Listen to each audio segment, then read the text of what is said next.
ఇవాళ కుప్పంలో చంద్రబాబు రెండో రోజు పర్యటించనున్నారు. ఇవాళ నియోజకవర్గ పరిధిలో శాంతిపురం, రామకుప్పం మండలాల్లోని పర్యటించనున్నారు. అలాగే మండల కేంద్రాల్లో బహిరంగ సభలో ఆయన పాల్గొని ప్రసంగించనున్నారు.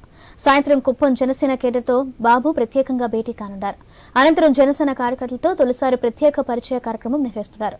కాగా జనసేన కార్యకర్తలతో మీటింగ్ అనంతరం కుప్పం టీడీపీ క్యాడర్తోనూ చంద్రబాబు సమావేశం కానున్నారు. రైట్, ఇదే విషయానికి సంబంధించి మరింత సమాచారం మా ప్రతినిధి కిరణ్ లైవ్ ద్వారా అందిస్తారు. కిరణ్,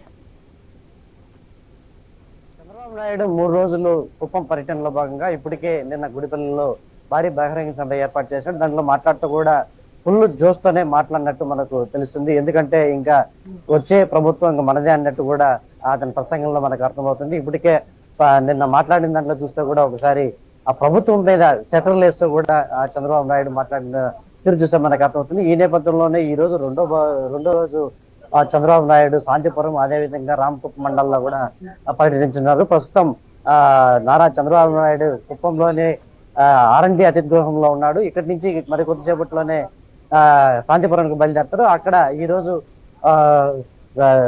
కేంద్ర మండలం మంత్ర కేంద్రంలోనే అన్ని కేంద్రాల్లో బహిరంగ సభలో ఏర్పాటు చేస్తారు. అనంతరం సాయంత్రం ఏదైతే జనసేనతో పొత్తు పెట్టుకున్న అనంతరం మొదటిసారిగా ఈ కుప్పంకి వచ్చిన చంద్రబాబు నాయుడు ఈ జనసేన కార్యకర్తలతో పరిచయ కార్యక్రమం ఏర్పాటు చేస్తారు. అనంతరం దాంట్లో ఏ విధంగా ముందుకు పోవాలి, అదేవిధంగా చంద్రబాబు నాయుడిని 1,00,000 ఓట్ల మెజార్టీతో ఏ విధంగా గెలిపించాలి అనే అంశంపై పూర్తి స్థాయిలో టీడీపీ క్యాడర్తో అదేవిధంగా జనసేన క్యాడర్తో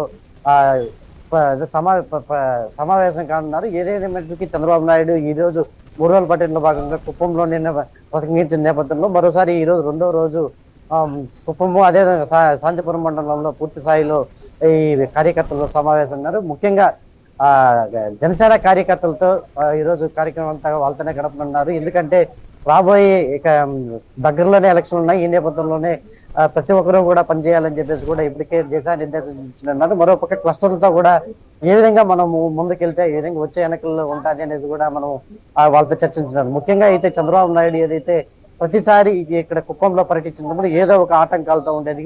పోలీసు వాళ్ళతో కావచ్చు, అది ప్రభుత్వం తరఫున కావచ్చు, ప్రతి ఒక్కసారి ఉద్రిక్త వాతావరణంలోనే ఇక్కడ చంద్రబాబు పర్యటన ఉండేది. అయితే ఈసారి మాత్రం అదంతా అక్కడ ప్రస్తుతం ప్రశాంత వాతావరణంలో కుప్పం పర్యటన అయితే జరుగుతుందని చెప్పుకోవచ్చు. ఎందుకంటే ఇంకా మరికొద్ది రోజుల్లోనే ఇంకా 100 రోజుల్లోనే ఎలక్షన్లు కానున్న నేపథ్యంలో ఒకసారిగా ప్రభుత్వం కూడా ఎటువంటి చర్యలు చేపట్టిన పరిస్థితి అయితే కనిపిస్తుంది. ఎందుకంటే చంద్రబాబు నాయుడు పైన గతంలో మనం చూసుకున్నట్టు చంద్రబాబు నాయుడు పర్యటన ప్రతిసారి ఏదో ఒక ఆటంకం కలిగించడం, మైకులు తీసుకోవడం, అదేవిధంగా గొడవలు జరగడం ప్రతి నిత్యం ఇదే విధంగా ఆ కుప్పం పర్యటన జరుగుతూ అవుతుంది. అయితే ఈసారి మాత్రం ఎటువంటి ఇబ్బంది కలగకుండా ప్రశాంతంగా ఈ చంద్రబాబు నాయుడు పర్యటన అయితే కుప్పంలో జరుగుతుంది. ఏదేమైనప్పటికీ చంద్రబాబు నాయుడు కూడా దీనికి సంబంధించి తన్మయతతో మాట్లాడుతున్నాడని చెప్పుకోవచ్చు. ఎందుకంటే విజయం ఇంక వచ్చే ఎలక్షన్ లో మందే అవ్వచ్చు అనేది కూడా ప్రజల్లో కూడా ఒక జోషం నింపుతున్నాడు. కుప్పం నియోజకవర్గమే కాకుండా రాష్ట్ర వ్యాప్తంగా కూడా మనం తెలుగుదేశం పార్టీ అధికారంలోకి వస్తుంది. కాబట్టి మీరందరూ కూడా నన్ను 1,00,000 ఓట్ల మెజార్టీతో నేను గెలిపించాల్సి ఉంటుంది.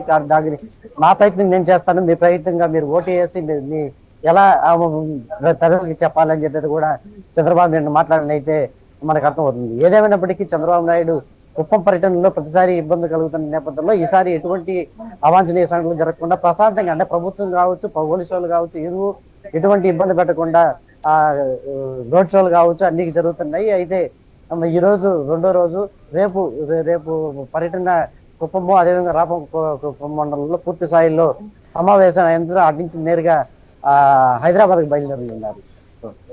Right, thank you.